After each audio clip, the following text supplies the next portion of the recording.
to give you a synopsis of the key fundamentals of the address position, the grip, and the swing. One take-through or the whole works, okay? So pay attention. The grip obviously is super important. It's the only thing holding on to the club. And I have a grip that I consider a neutral grip where my hands fit sort of like that, and then I just, without changing my arm positions, I go ahead and grab the club. That allows me to have my arms hanging without twisting them in position on a strong grip or putting them out here for a weak grip, just getting that neutral position. I put the left hand on right there, a lot like Ben Hogan said, right across the hand here, and then close it in. Puts my V here about at my right ear. Thumb just a little on the right side of the club, not much. And then I take my right hand, and there's a groove right there in your right hand. It fits right on the thumb, goes right into this V that I have on my grip here, and I put my hands on right through that part of my hand there, right down there, and then I have one finger width right there.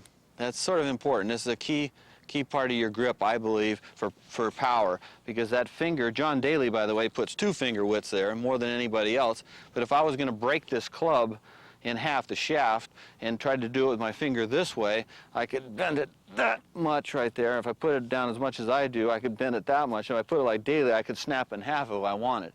Now, I'm not saying to put it down that much, but at impact, it's pretty important. That's like a stabilizing force, that knuckle there, and it gives you a lot of feedback. So let that knuckle give you feedback in your swing all the way. As far as the address position, again, always put the ball pretty much where the club wants to drop, and where it drops is usually where your brush is. Did you notice that? In other words, if I get nice and relaxed and let my arms hang, that's where the ball, it seems like that's where the club wants to go, where it's supposed to. Don't go pushing it up here or out here. Let the club just drop, and that's how far you should play it away from you. You shouldn't play it out here.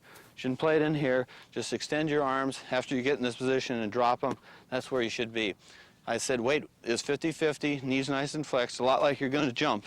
It's that same position, rear end out, and just move down into it so that you can reach the ground right there in your nice position, head up, okay? As far as first takeaway, you want to obviously have the face square to the target, by the way. You don't want it open or closed. Have the face square. Shaft angle pretty much 90 degrees to the target here. And if you do those things at address, you should have it in pretty good shape. You'll notice that when I let the club hang down, it's pretty straight line to my left arm. Pretty darn straight line. As far as the takeaway, there's a lot of ways to take it away, but I try to almost take away with the hip, shoulder, and the arm and the hand all in one motion, just sort of push away. I don't go hands and leave the body alone. To me, that takes away from the rhythm of the action.